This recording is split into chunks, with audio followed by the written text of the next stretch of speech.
sejahtera. Shalom, Om Swastiastu, Namo Buddhaya, salam kebajikan dan tabipun. Yang saya hormati, Ibu Dr. Eka Sofia Agustina, SPD MPD, dan Ibu Siska Mayerita, SPD MPD, selaku dosen pembimbing mata kuliah pembelajaran berbicara.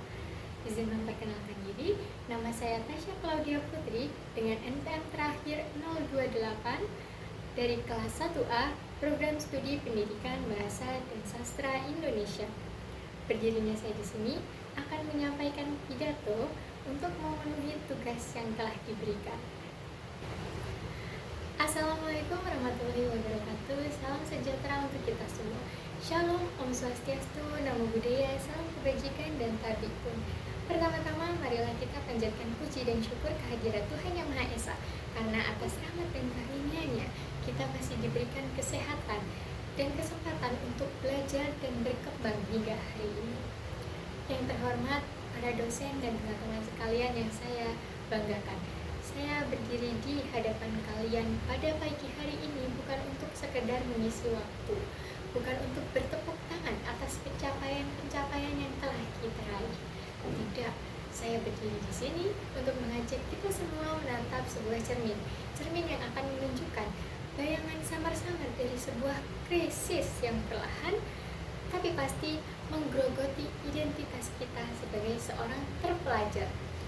Topik yang akan saya bahas di sini bertema mahasiswa di titik nol, antara otak yang merdeka dan mesin yang menggoda.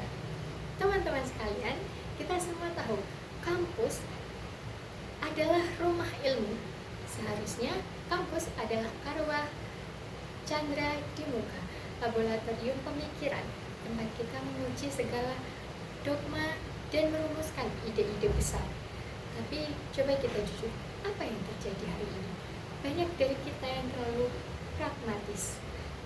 Kita didorong untuk belajar hanya demi sertifikat, hanya demi IPK yang tinggi, demi pekerjaan yang bergaji besar. Kita fokus pada algoritma untuk mencari kerja tanpa memikirkan etika di balik teknologi yang kita telah kuasai. Kita bisa belajar ekonomi tanpa mempertanyakan keadilan di dalamnya. Kita cerdas, kita aktif di media sosial, kita punya akun untuk menyuarakan protes, tapi seberapa sering keberanian berbicara kita didasari oleh kedalaman berpikir kita.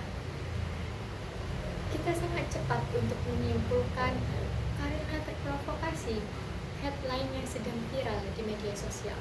Kita cepat marah karena sentimen di kolom komentar. Tapi kita jarang punya kesabaran untuk menggali akar masalah. Kita sibuk mencari jawaban instan di mesin pencari. Dan lama-lama kita kehilangan kerelaan untuk berpikir secara mendalam. Inilah yang saya sebut sebagai hutang di era digital. Dan hutang ini diperparah oleh kedatangan tsunami kecerdasan buatan atau yang biasa kita sebut sebagai AI. AI bukan lagi fiksi ilmiah.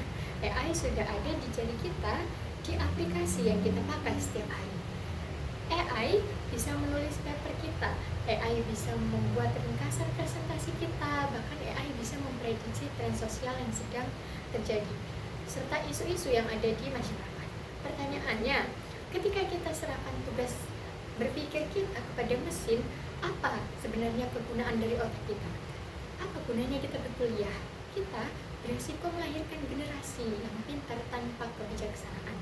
Mahasiswa yang mahir menggunakan AI untuk efisiensi, tetapi tidak punya nalar independen untuk mengendalikan AI itu sendiri.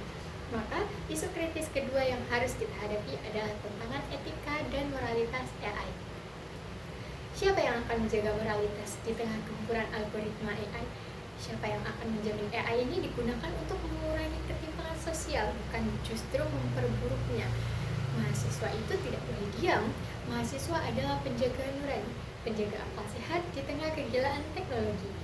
Jika kita hanya fokus pada bagaimana cara menggunakan AI dan mengabaikan apakah AI ini etis dan adil, kita hanya akan menjadi budak dari teknologi yang kita ciptakan sendiri. Nah, teman-teman, dua krisis ini, krisis berpikir kritis dan tantangan etika AI adalah satu kesatuan. Ini adalah panggilan serius untuk kembali pada kita sebagai mahasiswa, sebagai manusia yang merdeka dalam berpikir. Kita harus berhenti menjadi konsumen informasi yang pasif. Mulai hari ini, mari kita ubah orientasi kita. Pertama, jangan pernah puas dengan jawaban instan. Cari kebenarannya dengan kesabaran berpikir kita. Jadilah manusia yang menjadikan literasi sebagai literasi berpikir kritis, bukan hanya sekedar membaca. Kemampuan untuk menganalisis data, memilah narasi, dan menghubungkan isu lingkungan dengan kemiskinan, isu pendidikan, dengan ketimpangan gender. Kedua, gunakan AI sebagai alat yang kuat, tetapi jangan pernah biarkan AI mengambil alih nalar kita. Kita harus menjadi master bagi teknologi itu, bukan pelayannya. Saatnya kita membuktikan bahwa mahasiswa adalah benteng terakhir dari akal sehat. Kita tidak hanya vokal dalam protes, tetapi juga dalam pemikiran yang mendalam. Kita harus mampu berbicara dengan bahasa rakyat, tetapi kehilangan kejernihan akademik. Mari kita bergerak bersama, berpikir kritis, dan bertindak dengan etika. Salam perjuangan. Saya Tasya Claudia Putri, pamit undur diri. Maaf jika saya ada salah dalam pengucapan ataupun perbuatan. Kepada Tuhan saya memohon ampun. Terima kasih atas perhatian teman-teman semua. Saya akhiri. Wassalamualaikum warahmatullahi wabarakatuh.